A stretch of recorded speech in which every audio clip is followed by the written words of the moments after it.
Hi, everyone. We are live for this All Dolphins podcast, episode 281 on this Friday night. Beautiful night here in South Florida. Hope the weather's nice wherever you are. Friday, May 3rd. Yes, tomorrow is Saturday, May 4th. And for those of you who are big Star Wars fans, I'll get it right. May the 4th be with you. For those of you who are casual Star Wars fans or can take it or leave it, I would refer you to a special done by Triumph, the insult comic dog, 10 years ago or so, at a Star Wars premiere in New York City. It's hilarious. So just Google Triumph, the insult comic dog. Probably on YouTube or wherever you want to check it out. And you can thank me later. So today, as you see, I am flying solo, no guest. My guests actually are all you fine folks joining me on this live podcast here. I'm going to go try to make this as interactive as possible, go through all the comments, whatever's on your mind. Comments, criticisms, questions, by all means, let them rip. What's up, Poupart, Las Vegas? I like Las Vegas. Been there a couple of times.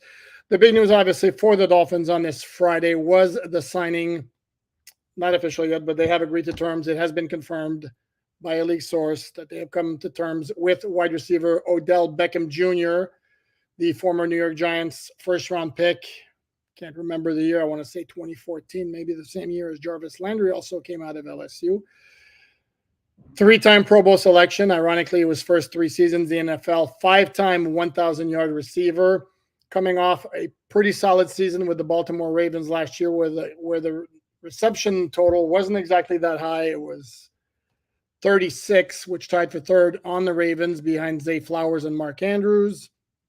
However, he did lead the team with a 16.1-yard average. And if you see the highlights everywhere they're shown, a lot of big plays, including one against the Dolphins, unfortunately, in Week 17 at M&T Bank Stadium, when Lamar Jackson hit him down the right sideline, despite very good coverage by Cater Cole. That was good coverage. He didn't turn around to play the ball quickly enough, which is a problem with Cater. But on that particular play, the coverage wasn't bad. It was a fabulous throw by Lamar Jackson, a great catch by OBJ. And that play, I believe, came late in the second quarter as the Ravens tacked on a couple of touchdowns before halftime, and then they got the long kickoff return to start the second half, and then the route was on. Quick notes regarding this signing before we go to the comments. As you're probably aware by now, the Dolphins first brought OBJ for a free agent visit on March 22nd, so we're talking like 5 weeks ago. The 3 or 4 days later at the owners' meetings in Orlando during the AFC coaches breakfast, Mike McDaniel was asked specifically about Odell Beckham, confirmed the team had made him an offer. And clearly it wasn't an offer that Odell Beckham was ready to accept at the time. Remember that Beckham played for about $15 million last year with the Ravens. This was his comeback season after he tore his ACL in the Super Bowl playing for the Rams at the end of the 2021 season when they defeated the Cincinnati Bengals. And that brings me to, if you guys saw it on social media, Jalen Ramsey welcoming OBJ to the Dolphins with a picture of them hugging each other after that Super Bowl win by the Rams against the Bengals. So there's a connection there. So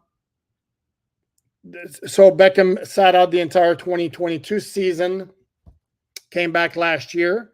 And again, as I said, had a pretty solid season, certainly, and actually kind of semi-surprising that he got the amount of money he got for that 1 year with the Ravens. It was one of those deals that free agent for 1 year, void year, which is why he was not an unrestricted free agent, which means this is not what kept the Dolphins from signing him before now, when free agent signings no longer affect the compensatory pick formula. This was simply an issue of Beckham deciding, or maybe some tweaking going on. The reports are that the deal is for $3 million is the base salary, with incentives pushing the potential total value of the deal to $8.5 million. obviously we're looking at a pretty significant gap between $3 million and $8.5 million. This is one of those deals where if he reaches $8.5 million that the Dolphins have to pay him, I don't think they're going to be complaining. And we have to look at the structure. The Dolphins came into today with like $2.9 million of cap space. So I'm going to guess there's a signing bonus involved. And again, more than likely, probably a void year tacked on again to lower the cap space, the cap number early on. But this is in terms of what's it looking like as far as that contract. Again, it's not a ton of money for a guy who could become your legitimate number 3 wide receiver. I would caution, this is what I do, and sorry for those who don't like it, but I would caution against, I know people all of a sudden talking about like, I saw like best wide receiver trio in NFL history, which I haven't done the research off the top of my head. That seems a little hyperbolic, but again, I'd have to look at the numbers. And the reality, again, Odell Beckham that we're getting now is not Odell Beckham from 2014, 16, or 15, but he was very effective last year. I reached out to a colleague who covers the Ravens, and his basically very brief description to tell me what Odell has is basically running half speed the whole season, but still has great hands. And because of that, he may be very well suited for the number 3 wide receiver spot, the slot receiver spot, which is an area where the Dolphins wanted to get an upgrade, even though they have used Tyreek Hill and Jalen Waddle quite a bit in the slot the past 2 seasons with Mike McDaniel as the head coach and the offensive coordinator and game planner. But if you can get, OBJ in that spot, even better, more options. The only thing maybe a little weird about the signing is the timing of it, which comes less than a week after the Dolphins drafted not one, but 2 wide receivers in the draft whose specialty is playing in the slot. And I'm talking, of course, about Malik Washington from Virginia and then Taj Washington from USC in round 6 and 7. And again, could be a situation where we're looking at all the draft pundits, and most of the draft pundits raved about those 2 guys, how productive they were, how well they could fit into this offense. And if the idea was that they could come in and compete for significant playing time as rookies, I think maybe the addition of Odell Beckham Jr. puts the kibosh on that to a certain degree. It's more protection against injuries, which obviously was an issue for the Dolphins late last season. As I conceded to my previous colleague many, many times, although I wasn't as quick to put everything on injuries as he was and others have been. But it was clearly was a factor. And if you can build up depth throughout your roster, nothing wrong with that. Again, the price was right for OBJ at $3 million as a base or a starting point up to 8.5. Now, we're looking at the wide receiver crew right now. We're looking at Tyreek Hill, Jalen Waddle, OBJ, River, Craycraft, who I can tell you Mike McDaniel loves, and I would say is a very strong contender to make the 53. Braxton Berrios, who the Dolphins re-signed as an unrestricted free agent in the offseason, who suddenly, to me, could have reason to be nervous about his roster spot and the stability of it. The 2 Washington draft picks. Then we have Braylon Sanders, Matthew Sexton, Anthony Schwartz, who were re-signed to future contracts after ending last season in the practice squad. And the one name who stands out there, of course, is Anthony Schwartz because he's got stupid speed. Right there up along the Tyreek Hill, the Jalen Waddle, and all those guys. And the one guy to close it out here on that group of wide receivers would be Eric Ezukama. He's the X factor here. Like the way the Dolphins were using him in the training camp in the preseason last week, almost like a Deebo Samuel role. And this is where I've said it before. I'm going to say it again to make sure there are no misunderstandings. I'm not saying he's Deebo Samuel. He's not. But what they were doing with him was reminiscent of what the 49ers do with Deebo Samuel. And if you saw what the 2 carries he had in the preseason, the guy was good. J.R. Black, I see in the comments. Yes, absolutely. Please smash that like button, subscribe, comment, share, do all that good stuff. I would be very, very appreciative. I am also very appreciative that you guys and gals are here joining me on this Friday night. In terms of, there are also other wide receiver news to pass along, again, before we'll move to the comments. Sure, you caught this one. Chase Claypool got a job in the NFL. Won't have to go play in the CFL. He's a native Canadian, like myself, but he signed with the Buffalo Bills, who are going to be his fourth team in 5 NFL seasons after the Steelers, Bears, Dolphins, and the Bills. We wish the dude well, obviously, except when he plays against the Dolphins. Obviously, it was a very disappointing stint in Miami for him and for the Dolphins, who again made a very low-risk, high-reward trade with the Bears to bring him in last October. They got very, very little out of him. I was looking at his numbers today, the snap count. I think he played 51 snaps. Yeah, it was like 51 snaps on offense in 9 games. If you do the math, that's not even 6 snaps a game. 102 snaps on special teams, 4 catches, and of course, he was the intended target on the interception that ended the Dolphins' hopes of winning the AFC's title for the first time since 2008. And he was criticized, probably justifiably, for not exactly running a very crisp route on that particular play, which came, it should be mentioned, because Tyreek Hill was on the sideline after he appeared to tweak his ankle for the, 17th, 18th time in the final 2 months of the regular season, which is why, as I suggested when we had Dave Hyde on earlier this week, that I don't know, maybe he should skip the backflips when he's not at 100%. But hey, that's just me, and I'm funny that way. Speaking of Dave Hyde, and as a point of clarification, moving forward, this is sort of the idea that we're doing a live podcast tonight. We had award-winning South Florida Sun Sentinel columnist Dave Hyde as a guest earlier this week. We had Antoine Staley from the New York Daily News also this week to give us a perspective from the Jets' viewpoint, both of the Jets draft and the Dolphins draft, as well as the AFC East outlook. Tomorrow, we're going to have a bonus episode with longtime draft analyst Tony Pauline. This is going to be the last time we're going to look at the draft for a while. But to close it up, since we looked at it from 2 Dolphin Riders standpoint, 1 Dolphin, 1 Jet standpoint. So how about we'll wrap it up with a national draft analyst give us his thoughts on what he thought of the Dolphins draft. Also comments on every single pick and some of the rookie free agents to watch. One quick note on that, and then I will move on. No, I had one last other. My mind is racing here. The rookie mini camp is going on for several teams this week. NFL teams have the option of going this week or next weekend, either the first or second weekend after the draft. For the third time in Mike McDaniel's 3 years, the Dolphins have chosen to do it next week. And as is tradition, the official signing of the rookie free agents will come next week, right before the rookie minicamp, and will be announced at that time. You've already seen the list, and I run through that list with Tony Pauline on the episode that you can watch tomorrow. It's going to be episode 282. Then the last tidbit here. This one involves Preston Williams. For those who remember, care about Preston, or are curious, he's got another job.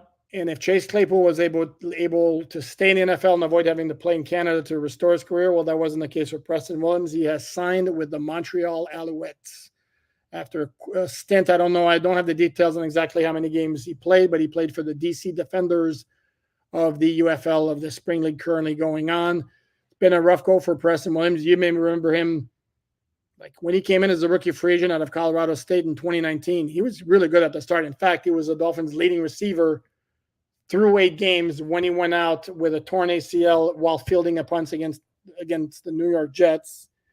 Came back the following year, slow trekking early on, started getting going, had 4 touchdown receptions. Unfortunately, on that last one, he sustained a serious foot injury. I don't know if it was ever confirmed. I believe it was a Liz Frank injury. That knocked him out. Came back the next year, did play 8 games, but not a ton of production. And that last touchdown of the 2020 season, Williams' second season, came from Tua Tagovailoa, who was making his second career start that day with one of his best performances ever as an NFL quarterback, when he led the Dolphins to a 34-31 victory against Arizona. I would tell you, I don't know. He has had better passing games, particularly the last couple of years, but in terms of what he did, passing, combining the passing and the scrambling, I think that game needs to be ranked right near the top of Tua's performances so far in his NFL career. Take a deep breath, swig of water, and then we're going to check the comments and see what's what. And I'm going to go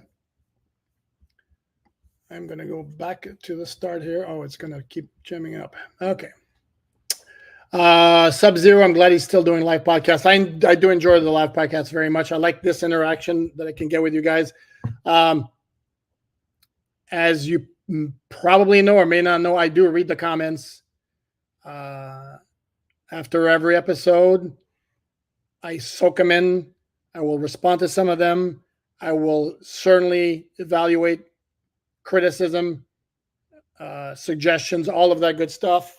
The idea is to make the show better and better and better and give you guys what you want. If you have suggestions on what you want to see, what you don't want to see, by all means. It doesn't mean I'm going to necessarily, accommodate every single wish, but I'm going to do my best. And this is how I want to keep this as interactive as possible. And on that note, I personally like the history lessons.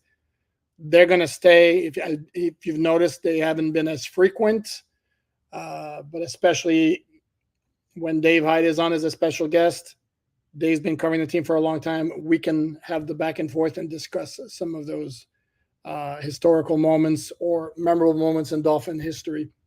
It may not be, again, related to the episode number, jersey number. It may be just something that pops into our mind. But I personally like those, and chances are we're going to keep doing those. Andrew Hernandez, thank you very much. One of the most underrated Fins podcasts there is. I appreciate that. Jack Vogler, good signing, fade route in the end zone. Oh, God. Do we really want to see more fade routes? Yeesh. Certainly not to Tyreek, because Tyreek doesn't have the size to run fade routes. He can run practically everything else. And yes, I know it worked against the Chargers in week 1, but it failed a lot more often than it didn't. It's another possibility in the red zone. They also have Jonnu Smith, which is a very good acquisition, which also, as I think,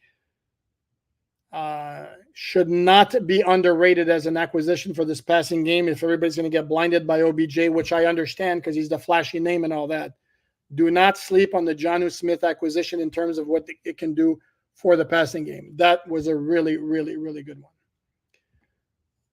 Rate Sub-Zero again. Thanks. Rate the OBJ signing from 1 to 10. It's a very solid signing. Again, because you have to factor in the economics of it, and $3 million for a receiver like that is not egregious in the least. While cautioning not to expect 2015 vintage Odell Beckham Jr. It's a good solid 7 or 8.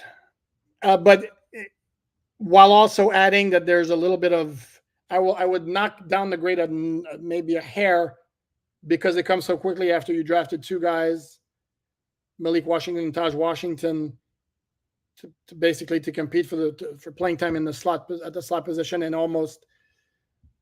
I get the idea of wanting all that depth and all that, but it's almost like certainly not to the same extent. Please don't misunderstand what I'm saying here, but there's a little bit of that same feel as to what the Atlanta Falcons did, drafting Michael Penix after giving Kirk Cousins, what is it, 50, 60 million guaranteed over 2 years. It was just weird. The timing of it was weird. So a 7 or 8, it's a very solid signing. And in fact, I should mention as well that along with the podcast, I would certainly hope you guys check out the written content on the SI Fan Nation Dolphins site, which is SI, as you can see under my name there, si.com/NFL/Dolphins. And at some point very soon, I'm going to do my ranking of the top veteran acquisitions of the offseason. And I would probably give you a spoiler alert that, OBJ would not be number 1 on my list, but he would be near the top. But Dolphins have been certainly very busy in terms of acquiring players. LFP, thank you very much. Hey, Poop, I was a bit hard on you on one show. Loved you last episode with the position breakdown for the AFC East. Keep up the good work. Thank you very much. LFP, I have no idea what you're referring to. I'm sorry. There are a lot of people who will come down on me for certain things I say, and I don't take it personally. And if you call me a clown or a buffoon, or that's that won't sit well with me. But if you disagree with the point I make, by all means. I mean, that's a lot of those things. Let's face it, it's a lot of opinion. I've done this for those who are not familiar. I have covered the Dolphins on a full-time basis since 1989. I got into the journalism business in 1983. The first Dolphins game I covered was in 1985, was November 10th at the Orange Bowl against the New York Jets. This was a game Mark Duper was coming back from missing like 2 months with a broken hand or a broken thumb, and the Dolphins rallied for a 21-17 victory on a 50-yard pass from Marino to Duper in the final minute. And this was a day at a time when newspapers covered games full tilt, with 3 or 4 guys assigned to the Dolphin locker room after the game to get player comments, and maybe 1 or 2, usually 1, to cover the opponent to get the other side of the story. And that my assignment that day was the Jets locker room, and was not a very happy place. I can assure you of that. So the point I was making is, done this a very, very, very long time, and there are certain things that cannot be and should not be taken that on the surface, either comments or quick reactions. And if you've done this long enough, you kind of understand how certain things work. And this is not to say my opinion is better than others. I'm just adding some context to all of it. So, okay, I'll put him up here. Sub-Zero, I want to get overexcited. The Dolphins can win in December and January. Got burned too many times. I don't disagree. What the Dolphins have done, I will say this, they have added even more options to their offense in terms of guys who can touch the ball. We're talking Jalen Wright, the 4th-round pick from Tennessee. We're talking Jonnu Smith, as we mentioned earlier. We're not talking OBJ.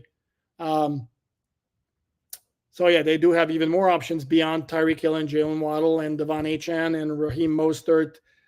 Ultimately, though, it still comes down to getting, still winning up front, getting down in the nitty-gritty, because, again, you can have all the skill position talent you want.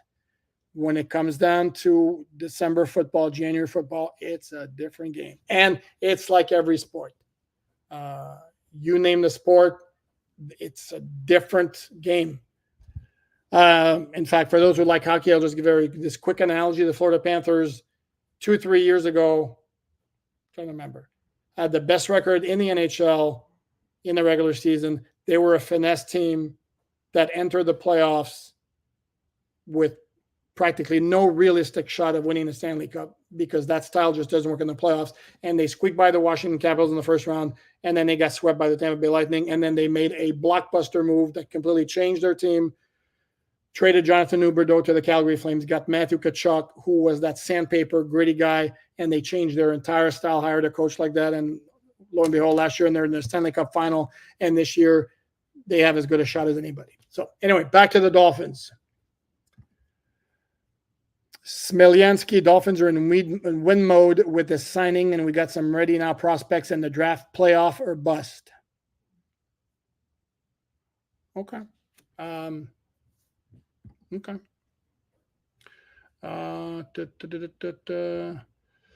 Carl Hurd, not a fan of OBJ, but he's definitely a step up from wide receiver 3 last season, especially in regards to big plays. Yep, no, the bar was pretty low last year, if we're going to be honest about it. And this is where also, and we have to decide whether it was, cause or effect. That Tua was like zoned in on Hill mostly, and Jalen Waddle a little bit more, and then very little after that. Although Cedric Wilson actually did a nice job, but I do think OBJ is an upgrade, even if he's still not the OBJ of old.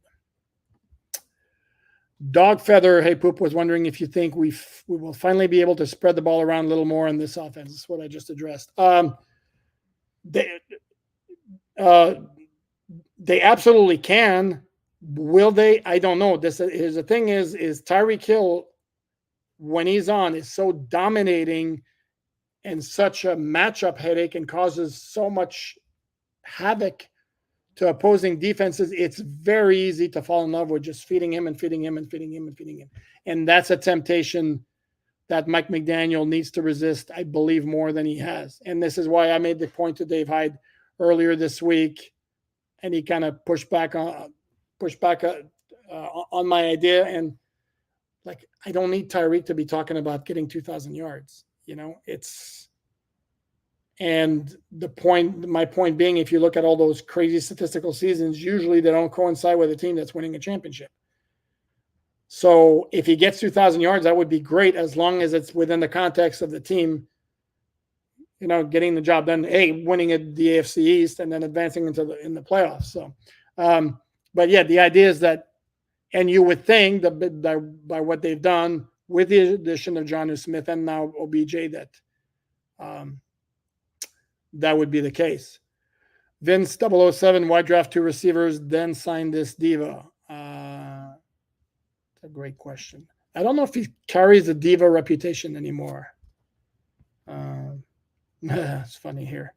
Brian, hey Alan, did you buy your OBJ jersey yet? I got mine yesterday. That's funny. No, I haven't bought it yet. I haven't bought a jersey in a long time.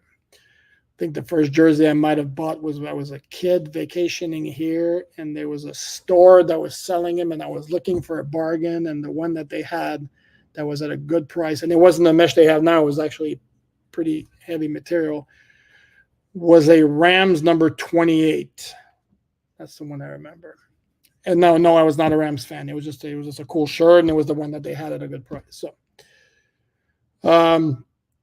Ryan Zangler, paying an established W3 at $3 million is free cheese, low risk and higher upside. Correct. And if the cost goes up because he reaches certain incentives, then nobody's going to complain.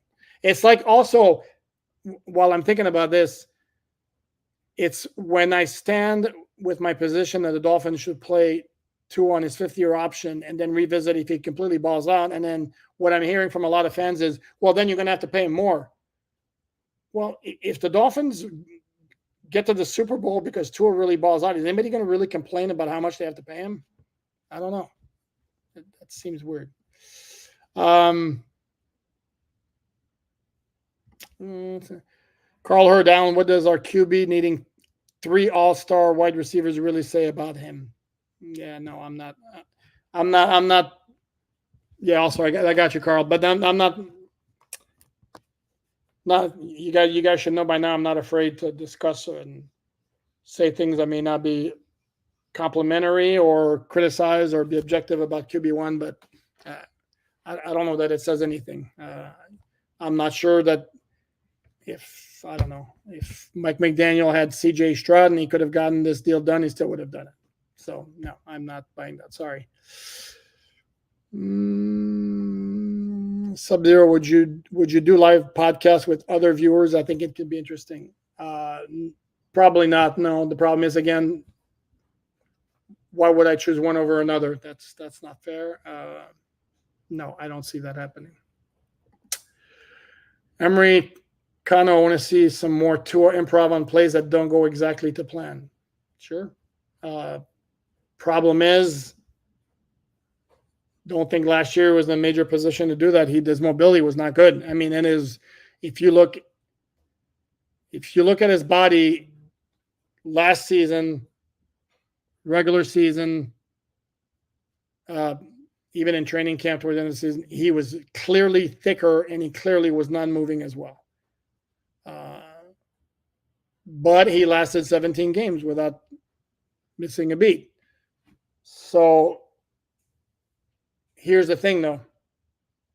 I don't believe that him getting thicker was the reason that he was able to stay healthy. There were several factors, and you guys know by now I'm going to poo-poo this taking jiu-jitsu lessons as far as a reason. Why?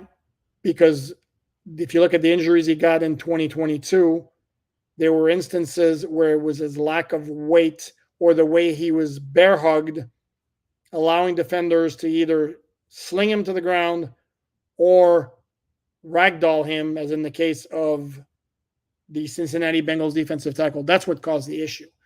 Now, was he easy? Was he as easy to ragdoll last year because he was thicker and heavier? No, clearly not. But he also, I don't recall one situation last year where somebody had him in a bear hug like that, in a position to ragdoll him the way he got ragdolled in 2022, and that was a key. And part of the reason that happened is that Tua was not letting it happen. He was getting rid of the ball a lot quicker on plays that simply were not going to materialize, as opposed to trying to make something happen when there clearly is nothing there. So that was one thing. That was one factor. Could the jiu-jitsu have helped on a couple of plays where he wound up losing his balance and he had to do the roll, and instead of slinging his head back? I didn't notice really. I mean, I saw a couple of shots, and again, it's easy to fall in a way that you're completely protecting yourself. A, if you have time to brace yourself, and B, if the contact's not that severe. And no, I'm not a jiu-jitsu expert. I played a lot of hockey though through the years, and if you brace yourself, you can brace yourself if you get a body check coming. Ooh, bad for it up here. If you get a body check coming, you can brace yourself and absorb the hit, and it's not going to be nearly as damaging as if you get blindsided. Because if you get blindsided, if you don't see it coming, sorry, there's nothing you can do. So sure, okay, number one, he got rid of the ball quicker. That was the biggest thing. Number two, okay, the jiu-jitsu. Number three, a lot of quick passing plays called. That helps also.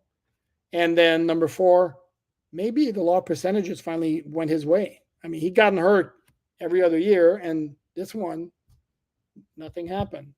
So, but going back to the original question, here's the thing. Tua can make things happen running the ball with his scrambling, and to a certain degree throwing, but that's not where he's going to make his money. I mean, absolutely not. It would be nice if it became a little bit more of an element, if the play breaks down, for Tua to have more of an ability to make things happen out of nothing, compared to last year where that was pretty low. Which is also, no, I'm not going to go there. Okay. Chris M. Thank you, Chris. Glad you are still doing your thing on here, Alan. Keep up the good work. I enjoy your insight and all things Dolphin. Very much appreciated, Chris. Love that. Noel, my friend. Noel, how are you? Thank you very much, by the way. Any way to get OBJ and Tua to recreate the Dirty Dancing commercial? Oh, that was OBJ and Eli Manning, wasn't it? Oh, that's funny. That's funny. Oh, we're gonna have to ask that. We absolutely will have to ask that when we get OBJ on the Zoom session. I don't know if that's going to happen soon, but absolutely, that's a funny one. That's a funny commercial too. Good one, Noel. LFP, thank you again, sir. Or ma'am. Sorry, don't mean to assume. Do you feel Miami's offensive line is good enough to compete in December? Do you see them adding more offensive linemen and a safety? I think safety is a massive need. I mean, big. And I say that with all the respect in the world for Jordan Poyer, who has been a terrific NFL player for several years, particularly since he joined the Bills in 2017. But the dude's 33, turned 33 late last month, late April.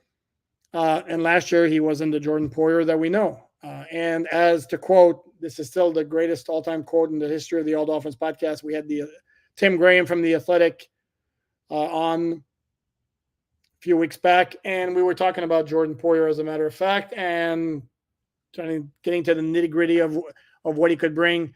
And he basically made the point that what he could bring more than anything else is that dog mentality. And the great quote was, the Dolphins are paying for Jordan Poyer's balls. That's some classic stuff right there. As far as the offensive line, right now you're probably looking Teron Armstead, pardon me, Teron Armstead, Isaiah Wynn, Aaron Brewer,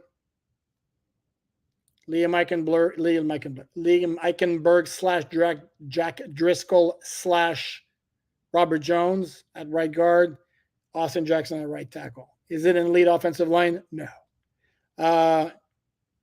Is it good enough to compete in December? Maybe. Because I'll be honest, I look and I have been meaning to rewatch those games just to make sure, but my recollection is I don't recall leaving those games against Baltimore, Buffalo, and Kansas City, the last 3 games of the season, that the Dolphins lost, thinking, well, the offensive line really screwed them over. And no, it wasn't the same without Connor Williams. That's very obvious. But I don't think that's what decimated the offense. And if you remember the game against Baltimore and Buffalo, they were doing well early on. But when it flatlined, when it went south, they went south, and it went south bad. So, again, it's not a great offensive line. It's serviceable. Yes,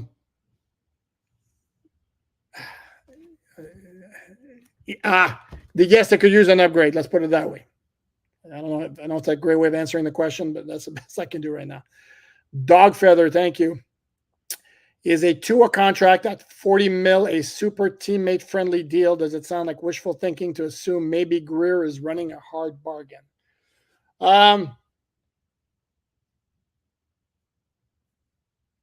$40 million, considering, and I think actually it was Mike Tannenbaum, the former Dolphin executive, senior vice president of football operations, who brought up this good point, and please respect the dude, even though I know a lot of Dolphin fans don't like him. He's a good dude, and I personally think he's very good on television. So anyway, having said that, he made the point of the dilemma that we have with the Tua's contract situation, and also the good arguments that each side can have.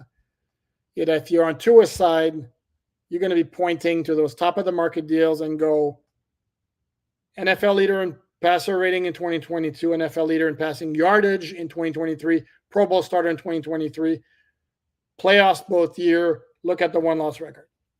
Okay. And then the Dolphins are going to go the other side if they want to play. This is where it could get acrimonious, and hopefully it doesn't. And this is also where, for those of you who are baseball fans, when they I don't even know if they still have it because I stopped following baseball that much once the Expos were shafted and disappeared. But when they used to have arbitration cases to determine the salary of a player when there was an impasse, it's basically, it would create nasty situations where the player was like, and there's representation, like, I did this, I'm that, you should pay me that much. And then the other team, basically their job was to try to get the guy at the lowest cost possible. So what do? They drag him down. So if the Dolphins do that, it's like, okay, well, what's your performance against playoff opponents? And we don't need to document it. It's well documented. They could come back with, are you on the same level? This is very subjective, and this is going to see where I'm going to get some trouble with a lot of Dolphin fans. To me, he's clearly in the second tier of AFC quarterbacks. Burrow, Lamar Jackson, right? Yes, CJ Stroud, obviously Mahomes. I'm not even discussing Justin Herbert. I'm kind of over that topic right now, but you get the point. So basically, yeah, the Dolphins, I think, would love to be able to sign Tua at $40 million. Is that possible, though? I'm kind of a tad of a hard time seeing Tua's representation saying, okay, that's good, we'll do that. So I think, is it possible that they can't come to a number and they decide, okay, let's write it out and play on the 5th-year option? Again, that would work for me, but that would be the only scenario under which that would happen. Max from Montreal. Sure, you recognize I had Max. Thank you, Max. Salut, Alain. J'espère que tu vas bien. I'm doing very well, my friend. Hope you're doing well. I didn't like McDaniel's answer when he was asked if Finns should focus more about toughness instead of speed.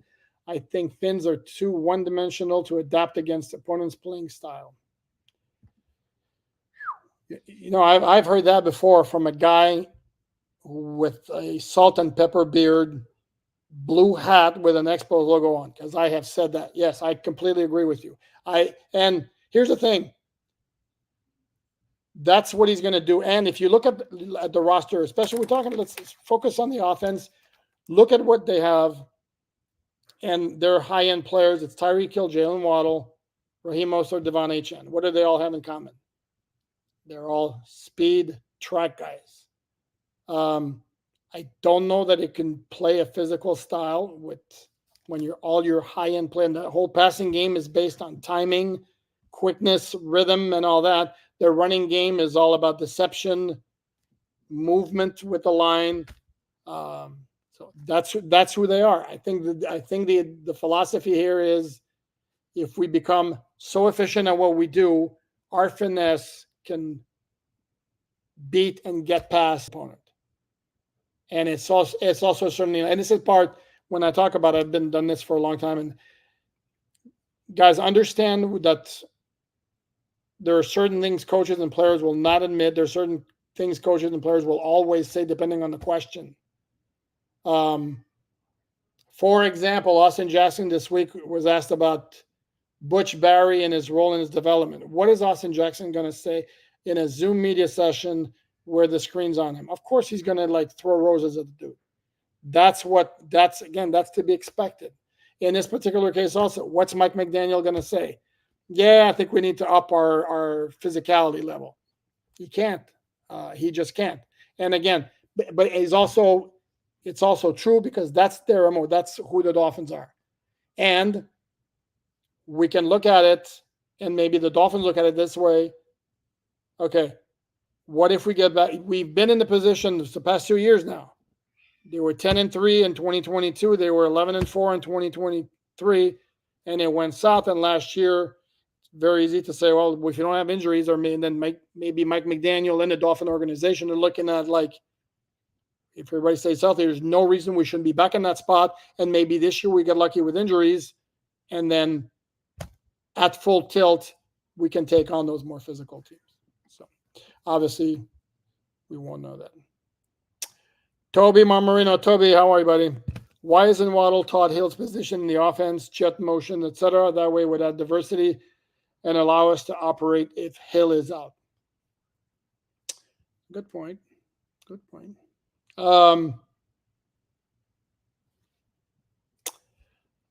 And who's to say that they haven't, though? The truth, we wish we could find out by asking Waddle. But again, once the regular season starts, we don't get to see practices. I don't know that he would do it as well because there's a timing issue there. Where if you notice, a lot of times Tyreek is timing it perfectly to where he's running upfield when the ball is snapped. And if we want to be very honest, there were a couple of times it looked like he may have started going upfield before the ball was snapped. Don't tell anybody that, which is allowed in the CFL, not the NFL. So yeah, absolutely. And because here's the thing is, what the beauty of that particular thing is, it obviously helps Hill get off the line of scrimmage and avoid the jam.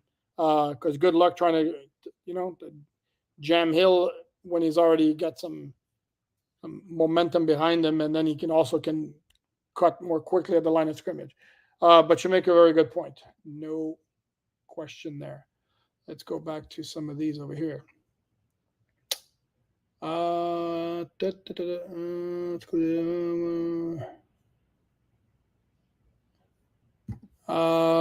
Evan, let's call the Jets on OJ's a slower, agile Tyreek. If he plays slot, he has some promise.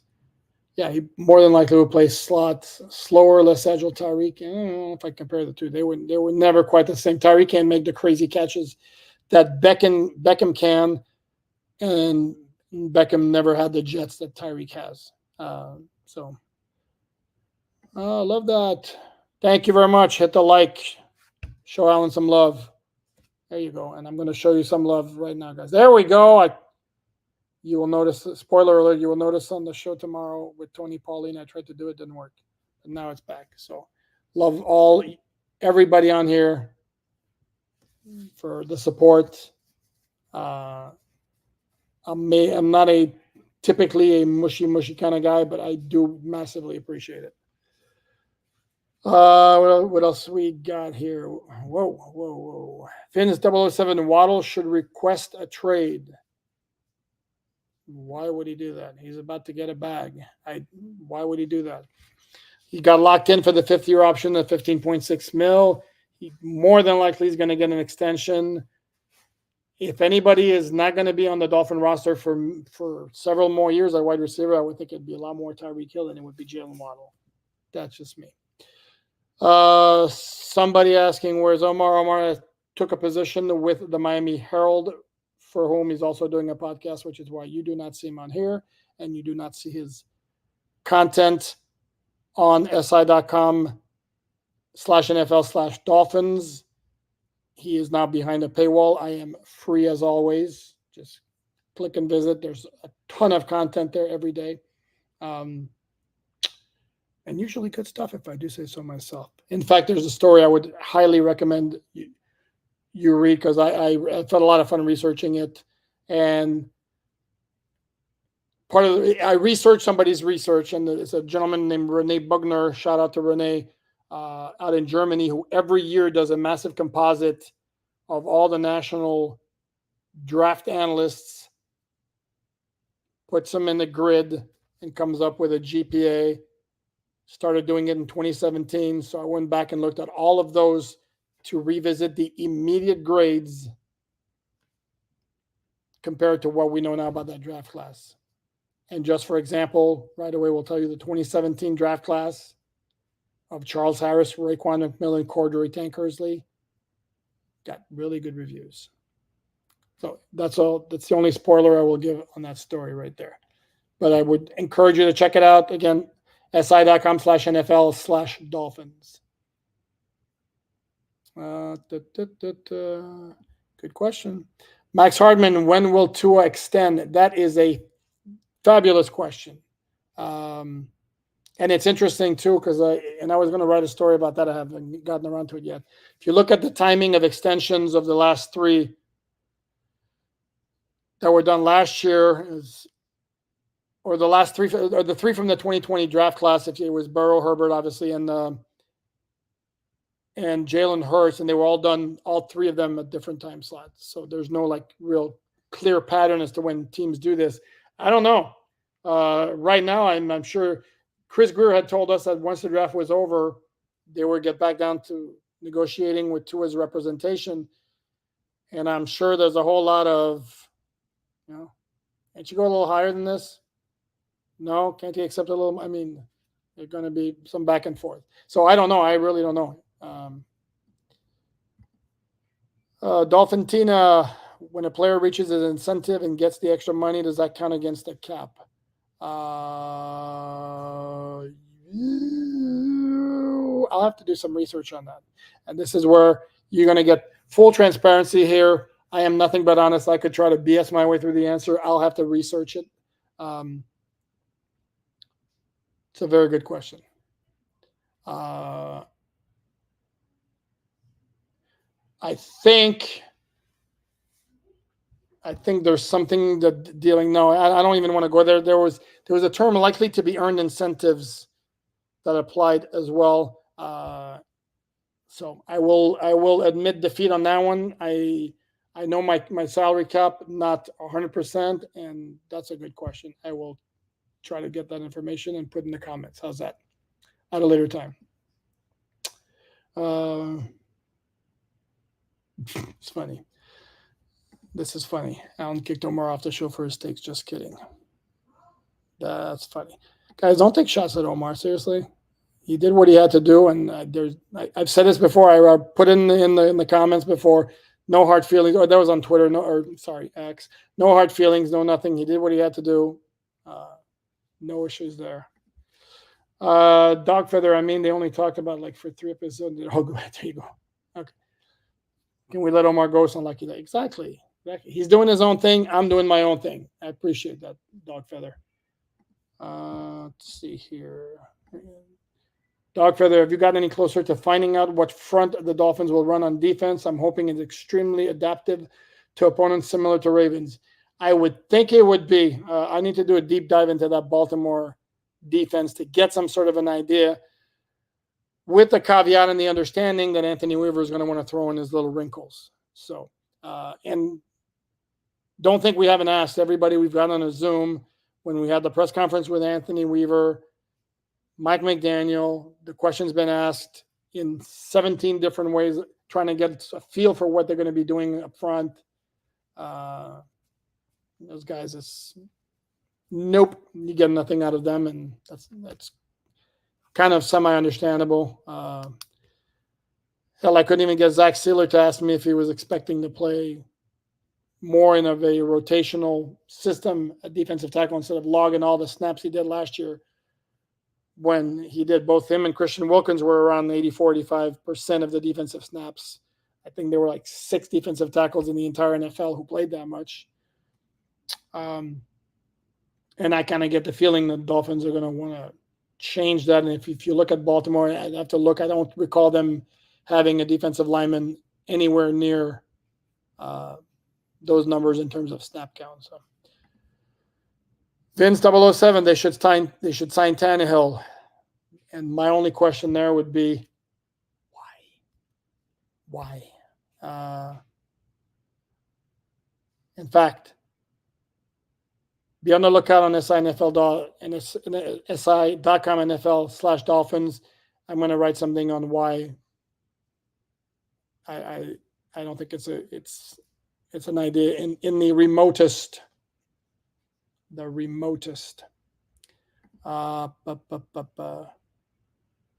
Evan Langley, par for the course, horrible drafting in later rounds.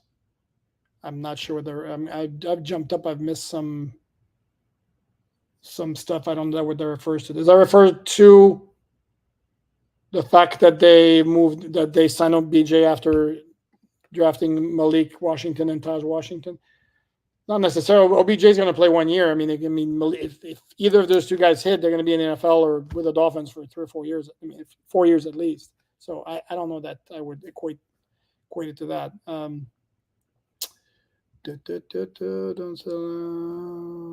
I like this one.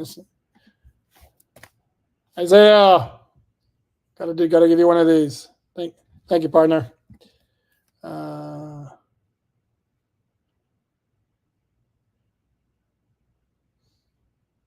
Okay, I have no idea what that means here. Both these dudes are flames. Just wish our Dolphin content dude would rep Dolphin merch. No Expos hat. Oh, Dave, sorry, bud. No can do. And again, if I on the day I'm not repping the Dolphins hat, it's going to be like this.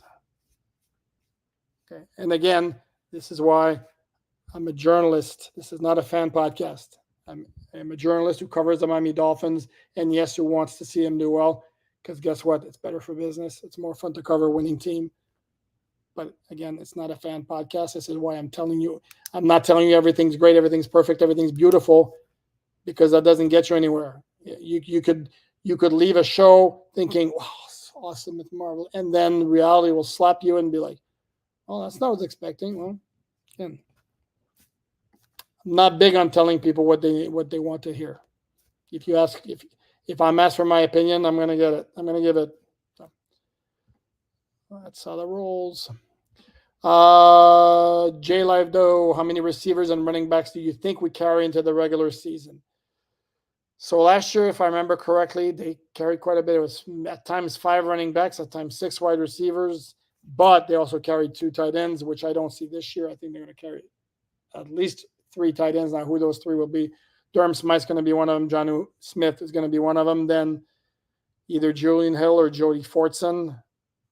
It's funny because I've already seen a couple of way too early 53-man roster projections, and I may give in and do one of those soon myself. And everybody automatically assumes Julian Hill's on the team and Jody Fortson isn't. And what I know is Jody Fortson has some massive potential as a pass-catching tight end. So I don't know. We should be so quick to write him off. So, having said that, if they keep 3 tight ends, going 6, 5, and 3, that I think that's too much of a luxury in that case. So, one of the wide receivers or running backs would have to go. And if you're looking at running back right now, obviously it's Mostert, it's Achane, it's Jalen Wright, and then there's no clear-cut fourth. Is it Jeff Wilson Jr.? Is it Chris Brooks? Don't think it's Savon Ahmed, but you can't rule it out. And then at wide receiver, Tyreek Hill's making the team. Jalen Waddle's making the team. OBJ's making the team. Like I said, Mike McDaniel really likes River Craycraft. I think he's making the team. That's 4 right there. You got to think Malik Washington's making the team. That's 5. So I think I'd be more inclined to think it would be 6 wide receivers, 4 running backs. But just a guess. Dog Feathers and Braxton Berrios contract for $3 million as well. So basically same as OBJ without incentives. I can try to look it up. Master the art of talking to fill time while I look it up real quickly here. It sounds about right. And I would imagine no. His contract has a base salary of 1.4 with a signing bonus of $450,000, potential of $300,000 in the roster bonus. That's a certain amount for every game he's on the roster. $750,000 of his salary guaranteed. So no, it's not the same contract. And where am I? I'm over here. So I'm gonna have this. Vince 007 writes, Berrios should be released. Wow, harsh. Well, no. Can we see how training camp preseason plays out? And again, we're assuming that there won't be any injuries in training camp that could affect the way, the old roster is going to be constructed. So, Craycraft better than Berrios. It's close. They both have things they offer. Craycraft's a much better run blocker. Berrios can give you the return opportunity. Eric Simon, thank you very much. Doing great. Boop, enjoy your show. Oh, by the way, for the record, and it's not the end of the world, but the nickname is a play off the first 4 letters of my last name, so it's P-O-U-P. I understand that it's easy to go with the other way, but okay. Jack Bauer, Love John 24. Sorry, wrong spelling. Okay. OBJ is a decent signing, but I'm not overinflating his value. Correct, and that's a danger in a lot of offense, and I get it. It's a big name, and we can't go crazy over it. Walt Dog 1234, River Craycraft, Braxton Berrios, bye 100. Nah, I'm not so sure about that when it comes to River Craycraft. Sorry. Your hated Martian. This is weird to look at. So lonely. Sorry. I don't know what I can do to help. If you have suggestions, by all means. Vince, you're saying Barrett's not worth $3 million. He's not getting $3 million. So, let's see. What do we got here? Going on.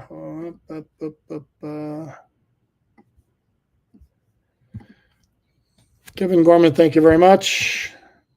Shelby Jordan, thank you very much. Kevin again. Kevin, hey, Kevin. In your opinion, thanks again. Much appreciated. In your opinion, what is McDaniel's counter game plan when the better defenses in the league are clamping Hill, Waddle, and offense seems inept?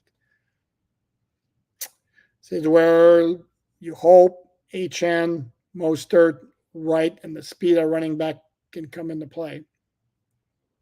This is where Jonnu Smith maybe makes a difference down the seam. This is where maybe OBJ can help make a difference. Again, this is where adding more options, because there will come a time when if defenses decide to take those 2 guys out, pardon me, it can be done. It's not easy, but it can be done if you're willing to expose yourself to other things. And this is why, again, fighting the urge to over rely on your guy. It's it's in French. I'll gladly translate. It's interesting too. Interesting because the name is Anglo, unless I'm wrong and I don't know. Alain Lemaître, beaucoup de respect. Merci pour le travail. J'apprécie tout ce que tu fais pour nous. Very, very, very nice. So the translation is Alan the Master. Lots of respect. Thanks for the work. Appreciate everything you do for us. Very, very kind. Preston Williams was a major diva. No. No. Preston Williams had his issues. That was not one of them. He was not a diva. You want to say he wasn't serious enough about football? Okay. But no. What do we get? Walt Dog, Hill, Waddle, OBJ, Easy, Malik, and Taj. Easy is the X factor, as I mentioned. Yeah, I'm very curious to see what he's going to provide, and there's a lot of potential there. I think there's definitely something there. Absolutely. Oh, look at here. Hey, Omar, thank you. Hey, Omar. I told you guys we're on very good terms. Waldog Claypool will be on Buff's 53-man roster. Probably, because they don't have a ton of wide receivers, but they do have Shakir's coming back. Keon Coleman, their top pick, top of the second round. Who's hilarious, by the way. You got to check out his interview clips. I've seen like 2 or 3 of them. That dude is a trip. Curtis Samuel, they signed as a free agent from the Washington Commanders. He's a nice player. So, yeah, I don't think I would say it's a slam dunk that Chase Claypool is going to be on the 53-man roster there. I don't. He's going to have to show more than he showed the Dolphins. But again, and this is a point I didn't make before when I said it was low risk, high reward. I mean, all it cost the Dolphins, just along with taking on the prorated portion of what was left of his base salary for 2023, is they gave Chicago a 6 to get a 7 back in the 2025 draft. I mean, big whoop. So no harm, no foul there, really. That's an interesting question. I don't know that there's horribly relevant, but it's interesting. Polly King 305. I've been having mixed answers, so I can ask you, which headache would you rather have on this roster, Terrell Owens or Antonio Brown? Wow. Guys, your answers in the comments. That would be good. I think Terrell Owens, because I think he's more dependable, actually. But yeah, we'll keep going for a little bit. We're going on an hour. We'll keep going for a little bit more. I think Blue Dodgers love the history lessons. Appreciate that. All right, nice. Eric, thank you very much. My constructive criticism on the shows to keep up what you are doing. It works very much. Appreciate it. Oh, no. Let's sign Antonio Brown as 4th wide receiver. No. On talent alone, okay. No.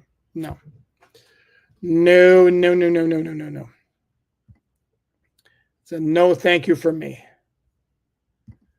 Brian Landis, hey, Alan, are you ready to go with a sponsor yet? I'd recommend Absolute Vodka. Okay. Sam the Man, what do you think about Gavin Hardison? Gavin Hardison is a quarterback from UTEP who they signed or they've agreed to terms as an undrafted rookie free agent.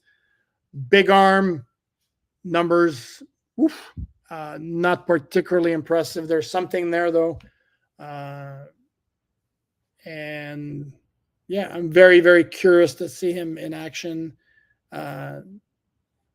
And maybe try to find out exactly why the interception numbers, the TD versus interception number was so rather unimpressive. Oh no, I already read this comment. I don't want to reread the same comments. AB going to Las Vegas with Tom. Oh, okay. Jack Bauer, love the history element. Thank you. Kelly Patterson, I like the opponent preview with your SI counterparts. What a long way off that is. Yep. I like those as well, and I certainly plan on redoing them. And if I can't get the SI counterpart to do it, generally speaking, I know somebody in practically every single market. So that will get done. I certainly will endeavor to do those. I think those are very educational. Wall Dog 1234. Jonnu Smith should see 40+ targets. Trade Durham Smythe for a day 3 pick fast.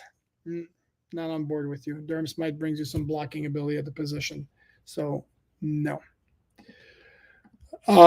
Jack Bauer, is it a lock that Miami signs a starting safety now?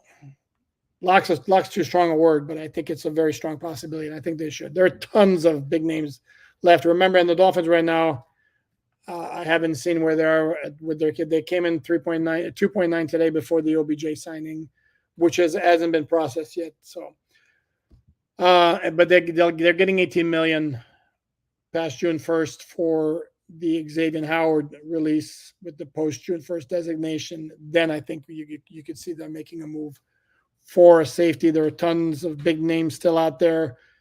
The one that stands out clearly is Justin Simmons. Certainly would not mind seeing him joining the Dolphins. Okay, let's see what else we got here. It was an A signing. Okay.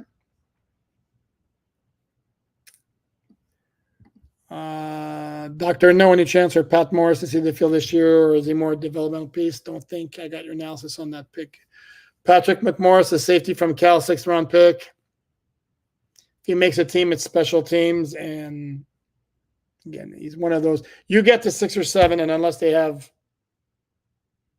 either a unique skill or massive college production, it's hit or miss. They're going to make the 53-man roster, and McMorris falls into that category. Fan of the man, you can never have enough receivers. You can never have enough anything. I want to be honest about it. Interesting here. Pierre-Léo, est-ce que vous pouvez faire une sélection d'un des gens qui commentent ici pour un épisode? Non. Non, non, Pierre, ça se passera pas, ça. Je l'ai expliqué un peu avant, je vais le faire encore. So what Pierre is asking is if I can pick one of the people who comments here to be a guest for a live episode. I think that's what he's asking me, and I've already addressed that, and I don't see that happening. Dog Feather, I see so many teams taking advantage of inside screens to running backs and tight ends. Is there a reason we can only throw receiver screens outside the hash? Because that's where your better playmakers are. I don't know. No, there is no reason why it's the only place you can do it. But again, and generally speaking, you're more likely to have space if you're throwing it out wide than you are throwing it right up the middle.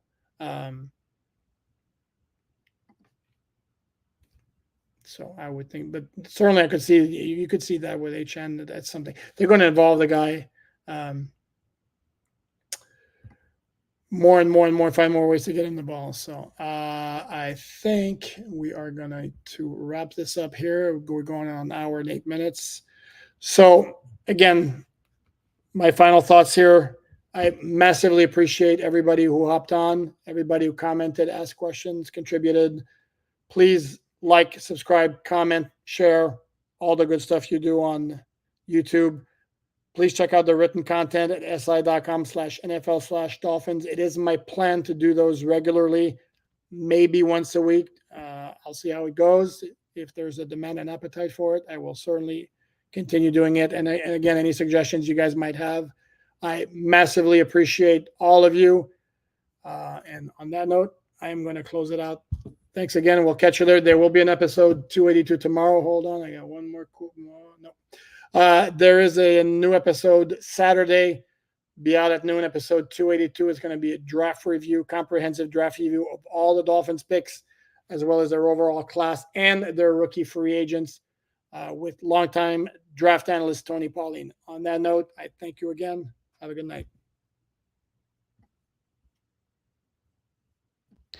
Visit alldolphins.com for the latest news, analysis, and columns, and it's all